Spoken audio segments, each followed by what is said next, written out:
passé, Géo Burggraaf vient de pulvériser le record du monde absolu des 100 km départ arrêté à une moyenne de 272 km/h. Un authentique exploit pour ce papy motard pris par la bougeotte.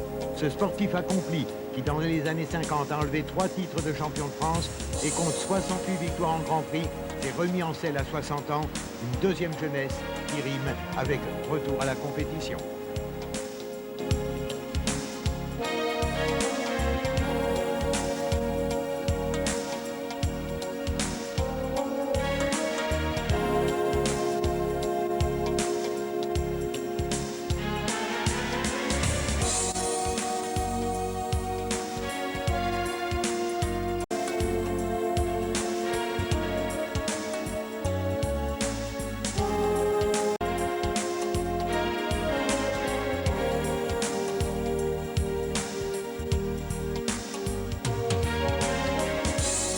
Burggraaf est né le 25 avril 1929 à Grenoble d'un père alsacien et d'une mère dauphinoise.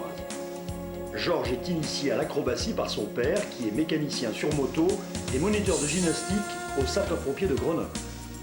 Au sein de l'Acrobatic Club, le duo Burggraaf se produit dans diverses manifestations sportives et fêtes régionales.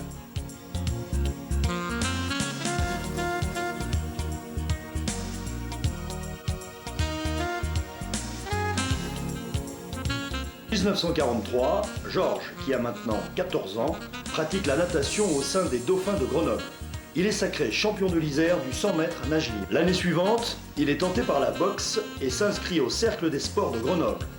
21 combats lui vaudront 14 victoires en catégorie mouche et coq. En 1946, Georges est engagé dans l'affaire familiale où son père l'initie à la mécanique et à la mise au point des moteurs de moto.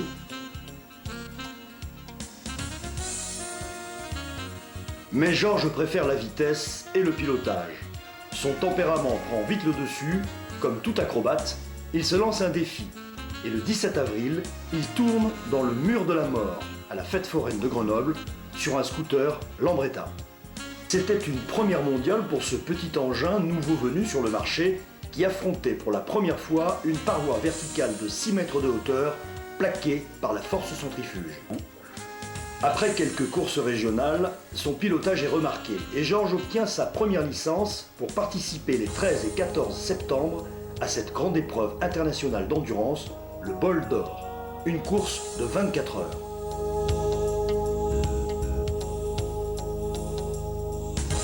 La machine est une 100 cm3 Monet-Goyon préparée par Burggraaf père et son employé René Perrin.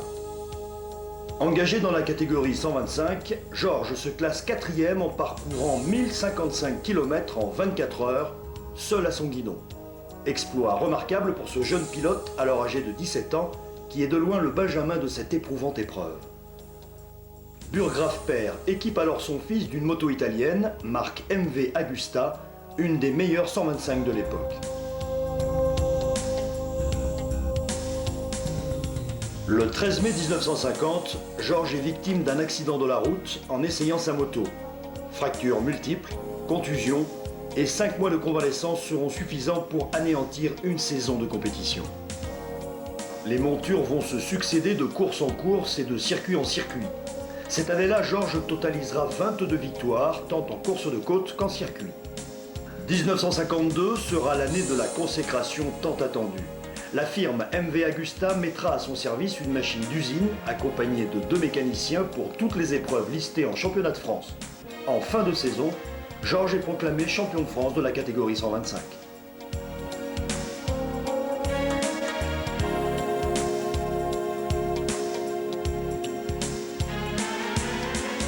Georges rêve de grosses cylindrées.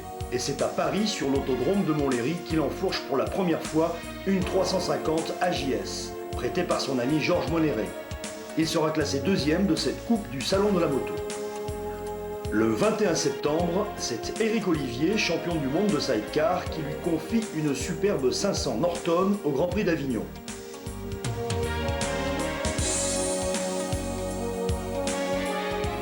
Tous les champions sont engagés dans la catégorie Rennes.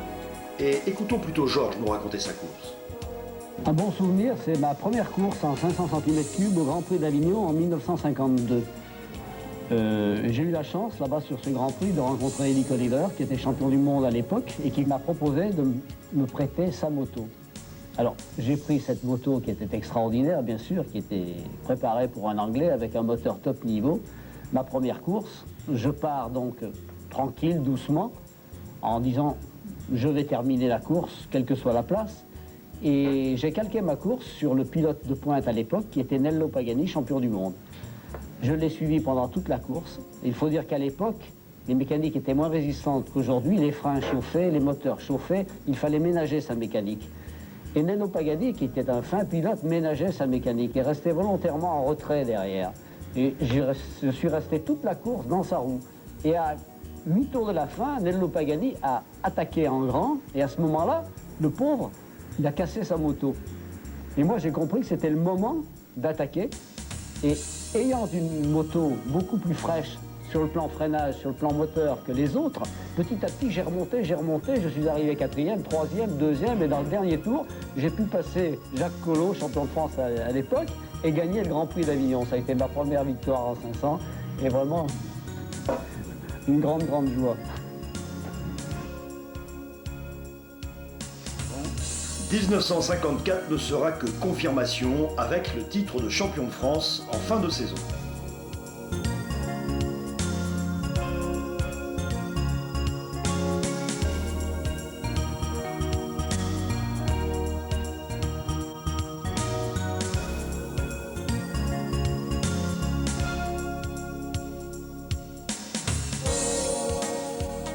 « 1955, c'est l'année noire.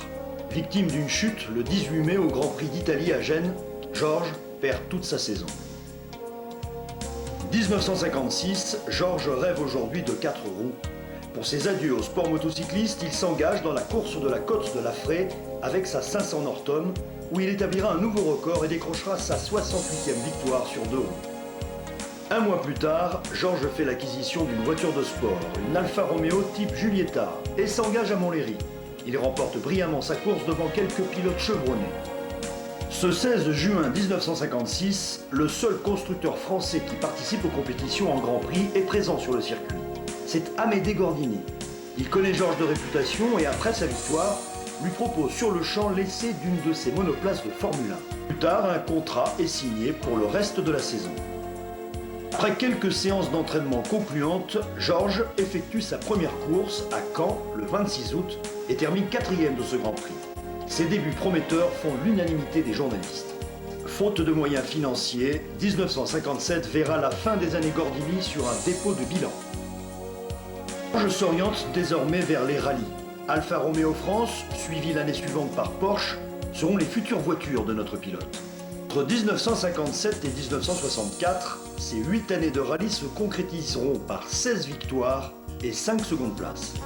Si Georges a renoncé au sport mécanique, il n'en continue pas moins ses activités sportives qui ne l'ont jamais quitté.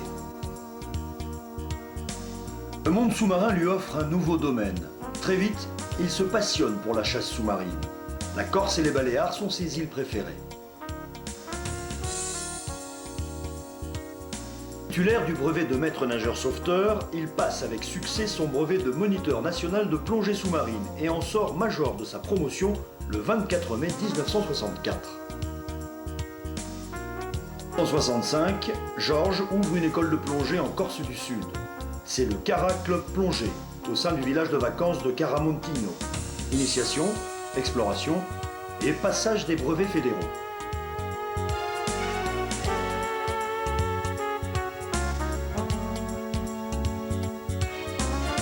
Entre-temps, chaque hiver, il enseigne le ski alpin à l'Alpe d'Huez et s'initie au parachutisme. En 1967, Georges passe au bobsleigh et en 1968, il est sélectionné aux Jeux Olympiques d'hiver en équipe de France. En 1976, Georges arrête l'enseignement de la plongée pour se consacrer à la prospection du corail à grande profondeur. Inscrit maritime à Bonifacio, en Corse, il va effectuer plus de 1500 plongées entre 80 et 110 mètres. 1983 sera sa dernière année de corailleur. Georges est encore en pleine forme et il l'entretient assidûment par le sport qui fait partie de sa vie. Footing, vélo, randonnée pédestre, alpinisme, ski de fond sont toujours à son programme.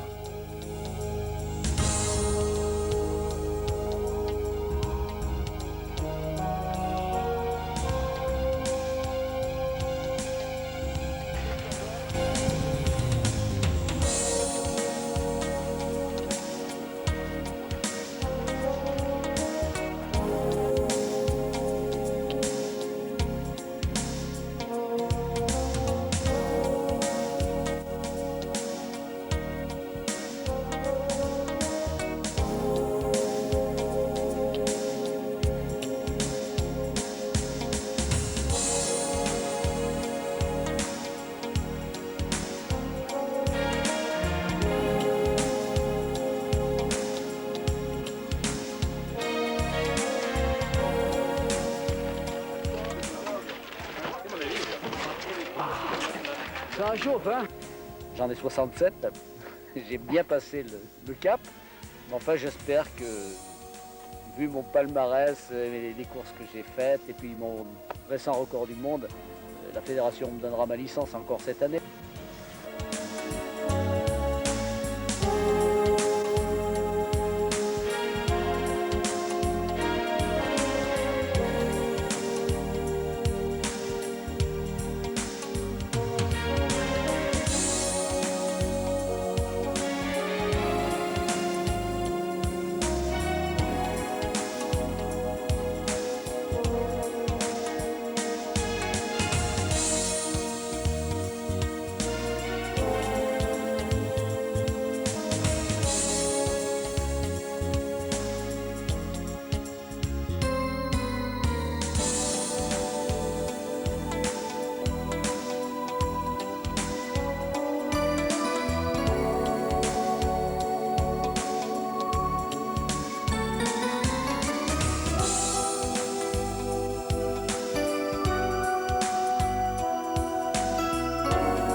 Je fais beaucoup de sport et pour garder la forme, tous les matins je fais mon footing. Vous me trouverez là-haut sur cette montagne qui s'appelle le Saint-Hénard.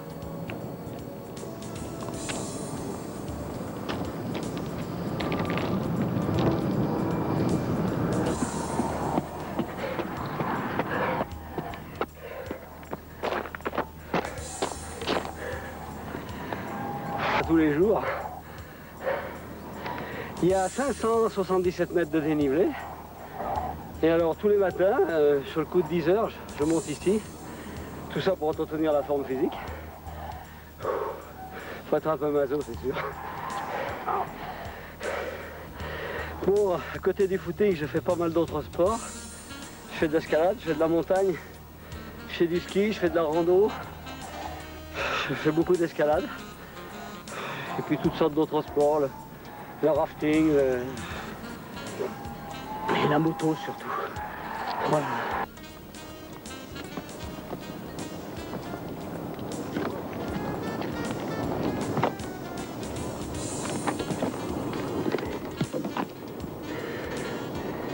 Bon, je suis disposé à vous faire un tas de trucs, mais en 48 heures, qu'est-ce que vous voulez qu'on fasse?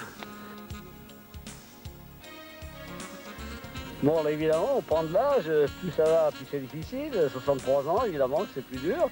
Bon, à 20 ans, je grimpais ça facile aujourd'hui, c'est plus dur. Mais il faut se bouger, il faut se forcer. La santé, c'est ça, on l'obtient, on la gagne, ça ne vient pas tout seul. Voilà. Et le secret, c'est être bien dans sa peau. Et pour être bien dans sa peau, il faut faire du sport.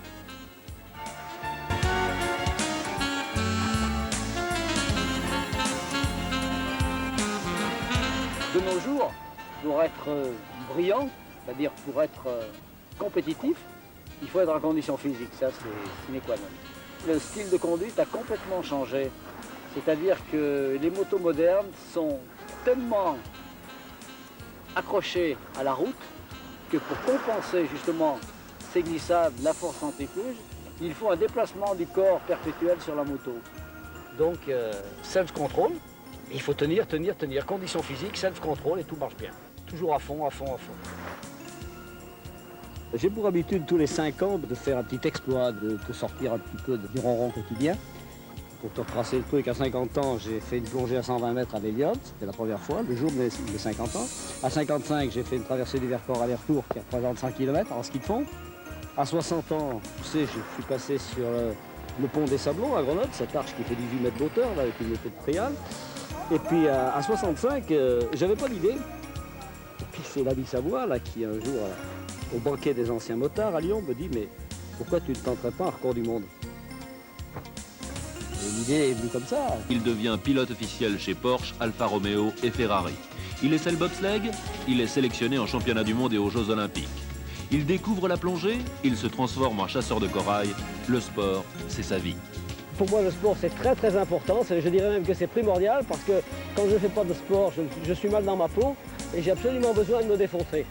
Et c'est ce qui me maintient en forme et quand on est en forme, on est bien dans sa peau. C'est le but que je recherche.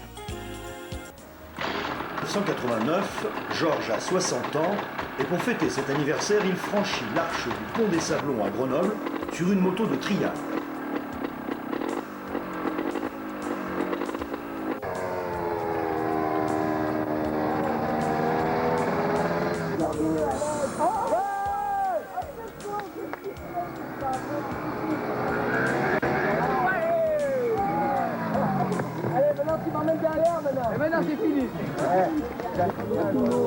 Georges Burgraff, le risque. Si j'ai fait ça, c'était précisément le jour de mes 60 ans, pour me convaincre moi-même déjà que je suis encore capable de faire quelque chose. J'ai toujours fait de moto, j'ai toujours aimé le risque, et voilà, j'ai dit le jour de tes 60 ans, il faut faire un truc. Il y a combien du sommet de l'arche jusqu'à l'eau de l'hiver? Alors le pont, il y a 18 mètres. Il y a 10 mètres jusqu'au pont, il y a 8 mètres en hauteur. Mais enfin, c'est un risque calculé, hein. Non, moi j'étais sur... 1992. L'amour de la moto n'a jamais quitté Georges et le virus de la compétition le taquine à nouveau. Il mise un challenge, la French Cup, afin de révéler de jeunes talents. Georges a 63 ans et 46 ans après sa première course, il s'engage dans cette nouvelle aventure. J'étais assez impressionné, surtout par les premiers tours de roue où c'était bien gras, bien mouillé. J'allais pas beaucoup plus vite que lui, j'ai mis quelques tours à le rattraper quand même. Ce qui est impressionnant, c'est qu'il n'a pas perdu la main, quoi. Il a vraiment la volonté de le faire et on voit qu'il aime ça. À 14 ans déjà, Jojo enfourchait la 500 de papa et taquinait les virages de la région grenobloise. En 1946, il commence la compétition sur Monet-Guyon et MV Agusta. Il sera par la suite 3 fois champion de France et 9 fois sélectionné en championnat du monde. La moto, c'est un sport de jeunes. Et lorsqu'on vieillit, on a tendance à l'abandonner. Moi, non. Piloter une machine moderne aujourd'hui, c'est le pied, c'est formidable. Bon, ça, c'est un côté de satisfaction. Pour moi, la compétition, c'est très important aussi.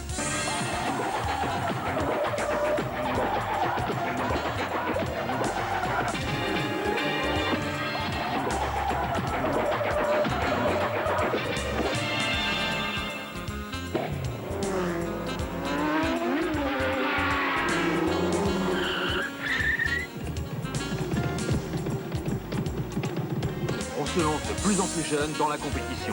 Conséquence, dans ce milieu, on est vieux de plus en plus tôt. Raison de plus pour Georges Burgraff, la star moto des années 50, de relever le défi à 62 berges. Alors Georges, est-ce que tu peux nous rappeler un petit peu ta carrière sportive? Bon, eh bien, elle a commencé à Grenoble, puisque je suis grenoblois. J'ai couru donc une petite course qui s'appelait le Circuit des Boulevards à Grenoble. J'avais 17 ans, sur une 100 cm3 Monet-Guyon, pour être précis. Et puis j'avais gagné, mon père m'a encouragé à poursuivre avec tous les amis. Et ensuite mon père m'a acheté donc une MV Agusta en 125. Et là j'ai commencé à courir en circuit. Et ma première grande course ça a été le Bol d'Or à Paris, sur précisément cette 100 cm3 Monet-Guyon. Et c'était en 1948. J'avais donc 18 ans. Et j'ai fini 4e. Et j'ai parcouru 1200 km en 24 heures. À l'époque ça se faisait à un seul pilote. Oui, alors ensuite j'ai acheté donc une MV Agusta, une moto italienne, en 125 et 175. Et là, j'ai cumulé 3 titres de champion de France, donc en 52, 53 et 54. J'ai également couru en grosse cylindrée en 500 sur des Norton et en 350 sur Norton également. Malgré Malgré ce bref intermède sur 4 roues, Jojo Burggraaf garde une prédilection pour la bécane. Du coup, le papy n'a pas hésité à faire un comeback dans la 600 CBR French Cup, une coupe de promotion destinée à révéler de jeunes talents. Je suis resté 30 ans sans faire de moto. J'ai racheté une moto en 87. Et puis depuis 87, je roule, oui, pas tous les jours, non. Parce que l'hiver, je suis 4 mois dans une station de sport d'hiver où je suis pisteur secouriste à Champs-Rousse, à côté de Grenoble. Et là, bon, pendant 4 mois, je fais du ski, mais je fais pas de moto. Mais l'été, j'aime bien. J'ai une petite 600 CBR. Et le dimanche, avec des papis de mon âge et même des jeunes, on va s'amuser sur la route. Bon. C'est pas la CBR que tu utilises pour courir? Si, bien sûr. Oui. Très sûr, on sait qu'il a ajouté un bon coup de volant. D'ici à ce qu'il aille bientôt taquiner Senna et Alesi en F1. Désormais, il manque à Georges un titre mondial. Le 27 mai 1995, sur l'autodrome de Nardo en Italie, il bat le record du monde des 100 km départ arrêté à la moyenne de 272 km/h. Physiquement, c'est dur. L'entraînement que j'ai fait hier m'a appris que ce record va être dur. Ce record de l'heure va être très dur. Mais je suis décidé, je crois que ça se passe beaucoup dans la tête. Je le veux, je l'aurai, je vais me battre, je vais la tenir cette moto. Je veux l'avoir, je veux gagner.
Voilà. Ça a bien marché. Tu as tourné à plus de... Combien la vie 276 et des poussières.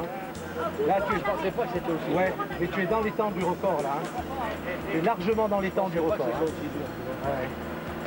Non, c'est pas... T'as failli me casser. Mais c'est un exploit, 66 ans, 275 km. C'est dingue. Ah, c'est bien déjà, ouais. Ouais, mais regarde ce que je fais à l'arrivée. On s'en fout. C'est rien, je la répare, c'est que dalle. Ouais, C'est rien du tout. C'est rien du tout. Tous les records de courte distance, on peut les faire. Sans problème. Et ça va aller encore plus vite. Ça a été vraiment très dur. Je ne pensais pas que ce soit aussi dur, franchement. Jusqu'à 250 à l'heure, ça va. Alors au-dessus de 250, ça vibre, ça bouge, c'est infernal, quoi, la moto.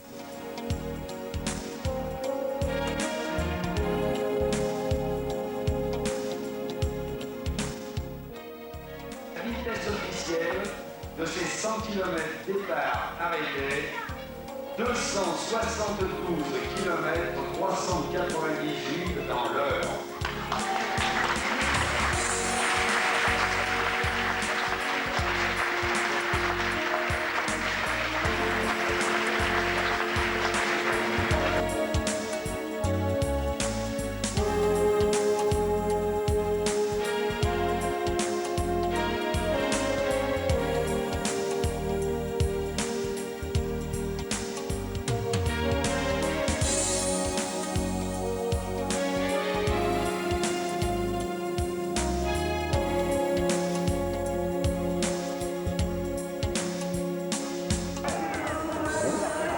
Enfin, pour mettre un terme à sa carrière motocycliste, les 21 et 22 septembre, il s'engage au 61e bol d'or sur le circuit Paul-Ricard, Castellet.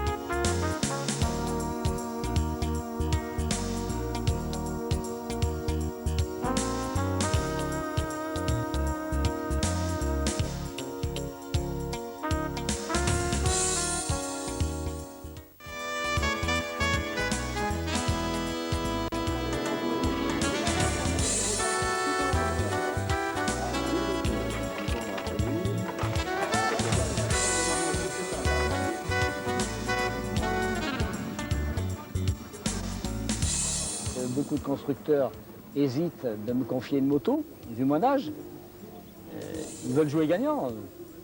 Chaque team qui engage une moto dans un bol d'or met le maximum de chances de son côté. Et quand j'annonce mon âge, il est évident que les directeurs de team ne sont pas très enthousiastes. Une moto qu'on vient de remonter à l'instant, donc tu regardes un peu ce qui se passe. Ça va bien que comme t'es quatrième, il n'y a pas beaucoup de trafic parce qu'il n'y a pas beaucoup d'équipes qui ont des quatrièmes pilotes. Ouais, d'ailleurs, ce matin, il n'y avait pas trop de monde.